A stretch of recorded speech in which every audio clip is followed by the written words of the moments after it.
நண்பர்களே, இதுவும் ஒரு சூப்பர் வீடியோ பாருங்க. அமைஞ்சா இதை போல ஒன்று அமையணும் பாருங்க. நீங்க கண்டிப்பா நினைப்பியா? சாப்பிட்றதுக்குலாம் காசு இருக்காடா? நையா பைசா இல்லை. இவ வேற எனக்கு நிறைய செலவு பண்ணியிருக்கா. இருக்கே. சரி இந்தா. அதான் இருக்குன்னு சொன்னான்ல. டேய் பெட்ரோல் போட வச்சுக்கடா. நல்ல வேலை காசு கொடுத்தா. அவன் கிட்ட காசு இல்லைன்னு எனக்கு நல்லாவே தெரியும். முட்டை பப்ஸ் என்ன சாப்பிட்றியா? இல்லை போதும். செருப்பு பிஞ்சிரும். எங்க எழுந்து போற? பில் பே பண்ண. மூடிக்கிட்டு உட்காரு, நான் பே பண்ணிக்கிறேன். இப்படி டீசெண்டாக முதலே சொல்லியிருந்தா சமத்தா உட்காந்துருப்பேன். என்னடா கொஞ்ச நாளா போனே பண்றது இல்ல? ரீசார்ஜ் முடிஞ்சு. ஓ உன்னோடது என்ன சிம்மு? ஜியோ சிம்மு. ஏன்? ரீசார்ஜ் பண்ணிட்ட பாரு. சாப்பிட வேற சுத்தமாக காசு இல்லை. இவகிட்ட கேட்கலான்னு பார்த்தா நேற்று தான் அவ்வளோ செலவு பண்ணியிருக்கா.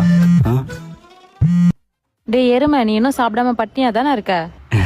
ஆமாம் தெரியும். ஜிபேல காசு போட்டுட்டு இருக்கேன், மூட்டை போயிட்டு சாப்பிடு. எதுக்கடி காசு அமிச்சா? அதெல்லாம் வேணாம். ஒழுங்கா போயிட்டு சாப்பிடு, தேவையில்லாம டென்ஷன் பண்ணிட்டு இருக்காத. அது போக உன்கிட்ட காசு எப்ப இல்லைனாலும் என்கிட்ட கேளு. அவ எதனா நினைப்பாளன்னு சொல்லிட்டு கேட்காமலாம் இருக்காத. டேய் உனக்கு நான் இருக்கேன்.